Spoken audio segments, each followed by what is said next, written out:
जयपुर में बीजेपी विधायक ने राजधानी की फेमस एमआई रोड का नाम बदलने की मांग की है। एमआई रोड का मतलब मिर्जा इस्माइल रोड। इस रोड को जयपुर का दिल भी कहा जाता है क्योंकि यहां की कई प्रमुख सड़कें इसी एमआई रोड पर आकर मिलती हैं। कौन थे मिर्जा इस्माइल जिनके नाम पर इस रोड का नामकरण हुआ? वह कभी जयपुर के प्रधानमंत्री थे। इस शहर गुलाबी शहर को बनाने में उनका भी योगदान कहा जाता है। मिर्जा इस्माइल भारतीय राजनेता थे। उन्होंने मैसूर और हैदराबाद के दीवान के तौर पर भी काम किया था। मैसूर से लेकर बेंगलुरु तक की जानी मानी हस्तियां उनके काम की तारीफ करती रही हैं। त्रावणकोर के दीवान सर चेतपुट पट्टाभिरामन रामास्वामी अय्यर ने उन्हें भारत के सबसे चतुर व्यक्तियों में एक कहा। नोबेल पुरस्कार विजेता भौतिक विज्ञानी सर सीवी रमन ने उन्हें मानव और सांस्कृतिक मूल्यों की गहरी समझ वाला महान प्रशासक बताया। मिर्जा की जड़ें फारस से थीं। उनके दादा अली अस्कर एक फारसी व्यापारी थे जो ईरान से भागकर 1824 में भारत पहुंचे। उन्होंने मैसूर के महाराजा के अधीन शरण ली। शाही परिवार के अस्तबलों को घोड़े उपलब्ध कराए। इस फलते फूलते व्यापार ने उन्हें बेंगलुरु में जमीन खरीदने में मदद की। उन्होंने शहर के चारों ओर बड़ी बड़ी संपत्तियां बनवाईं। मैसूर के राजा के दोस्त थे। 24 अक्टूबर 1883 को जन्मे मिर्जा बेंगलुरु में पले बढ़े। उन्होंने बेंगलुरु के सेंट पैट्रिक और वेस्लेयन स्कूल में पढ़ाई की। बेंगलुरु के सेंट्रल कॉलेज से स्नातक करने के बाद उन्होंने सहायक पुलिस अधीक्षक के रूप में अपना करियर शुरू किया। मिर्जा और मैसूर राज्य के 24वें महाराजा कृष्णराज वाडियार चतुर्थ कॉलेज में साथ पढ़े। उनके बीच अच्छी दोस्ती थी। उन्हें मैसूर का दीवान नियुक्त किया गया।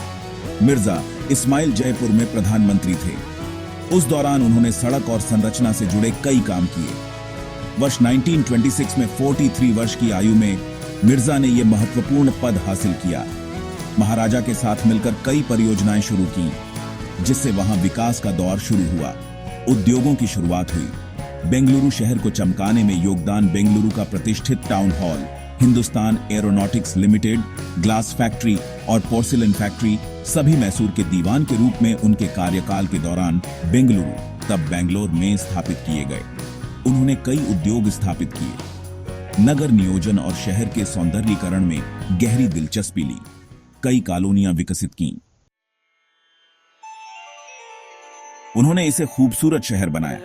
अगर मैसूर के दीवान 1912-19 के रूप में एम विश्वेश्वरैया ने बैंगलोर, अब बेंगलुरु को एक औद्योगिक शहर बनाया, तो मिर्जा इस्माइल ने इसे एक खूबसूरत शहर बनाया जिसमें लाल बाग और सड़कें झूमर लैंप पोस्ट से जगमगाती थीं।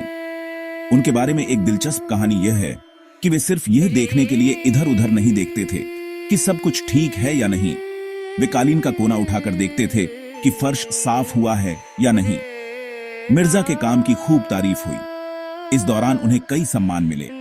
भारत के लिए उनकी सेवाओं के लिए उन्हें 1922 में ब्रिटिश सरकार द्वारा order of the British Empire OBE का अधिकारी नियुक्त किया गया। उन्हें 1930 में नाइट की उपाधि दी गई। 1936 में उन्हें नाइट कमांडर KCE नियुक्त किया गया। बेंगलुरु का प्रतिष्ठित town hall sir Mirza Ismail द्वारा बनाया गया था। इसे मिर्जा हाल भी कहा जाता है। 1940 में कृष्णराज वोडेयार चतुर्थ के निधन के बाद भी वे उनके उत्तराधिकारी जया चामराज वोडेयार के अधीन काम करते रहे। हालांकि मतभेदों के कारण उन्होंने 1941 में इस्तीफा दे दिया, फिर जयपुर पहुंचे और प्रधानमंत्री बने।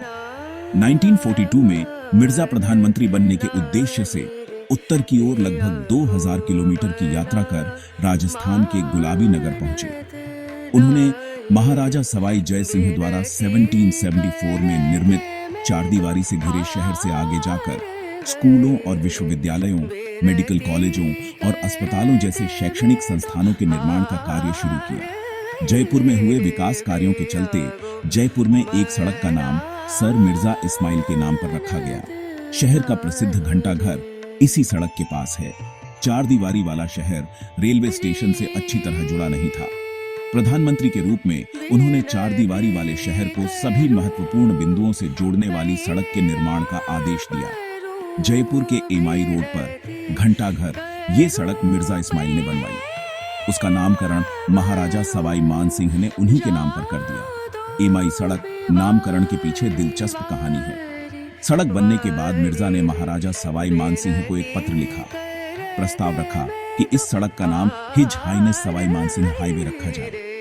हालांकि तब वह चकित रह गए जब उन्हें यह जवाब मिला, अगर आप सहमत हों तो मैं आपके नाम पर एक सड़क का नाम रखना चाहूंगा, क्योंकि मुझे लगता है कि जयपुर आपके द्वारा किए जा रहे सभी सुधारों के लिए आपका बहुत आभारी है। हालांकि आने वाले समय में आपका नाम अन्य संबंधों से भी जुड़ा होगा, लेकिन शहर का सुधार पहले से ही व्यापक रूप से जाना जाता है और ये आपसे जुड़ा हुआ है। मैं सड़क का नाम आपके नाम पर रखना चाहूंगा। फिर हैदराबाद के दीवान बने। 1945 में उन्होंने जयपुर में पद संभाला।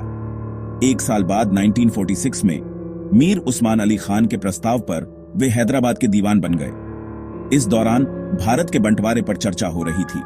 वे इसके पूरी तरह खिलाफ थे। जब उन्होंने अपनी नई भूमिका संभाली तो उन्होंने हैदराबाद रियासत के साथ भारत सरकार के साथ स्टैंड स्टिल समझौते पर बातचीत करने की पूरी कोशिश की। हैदराबाद रियासत में दीवान के रूप में मिर्जा इस्माइल फाइल फोटो निजाम से टकराहट पर इस्तीफा दे दिया। स्टैंड स्टिल एग्रीमेंट एक ऐसा दस्तावेज था जिस पर भारत सरकार में शामिल होने के लिए रियासतों द्वारा हस्ताक्षर किए जाने की आवश्यकता थी। हालांकि निजाम मीर उस्मान खान भारत में शामिल होने के पूरी तरह से खिलाफ थे। यह इस्माइल के रुख से टकराया। इसके परिणाम स्वरूप उन्होंने 1947 में अपने पद से इस्तीफा दे दिया। मिर्जा की शादी जीबुंदे बेगम शिराजी से हुई। यह शादी उनके माता पिता द्वारा तय की गई। जीबुंदे बेगम ने महिला शिक्षा के क्षेत्र में महत्वपूर्ण योगदान दिया। उन्होंने 1926 में स्टेट वुमेन कॉन्फ्रेंस की स्थापना की। मैसूर साम्राज्य में महिला आंदोलन का नेतृत्व किया। उनके पोते अकबर मिर्जा खलीली ने उनके पद चिन्हों पर चलते हुए प्रशासक बनकर भारतीय विदेश सेवा में सफलता प्राप्त की। 1959 से 1994 के बीच सेवा की। 5 जनवरी 1959 को 75 वर्ष की आयु में मिर्जा का निधन बेंगलुरु में हुआ। अपने पूरे जीवन मिर्जा इस्माइल ने यह दिखाया कि सत्ता के पदों का इस्तेमाल समाज की बेहतरी के लिए कैसे किया जा सकता है। Like, share, subscribe.